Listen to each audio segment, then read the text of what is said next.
So, yan ang juice natin for today. Yan.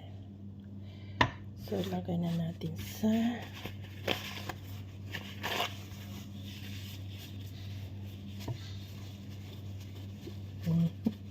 hindi siya naging 2 layer. At saka marami dito. Dapat gitna lang siya. Pero it's fine. Practice pa more. Practice pa tayo. Yan. Masarap ba? Ha?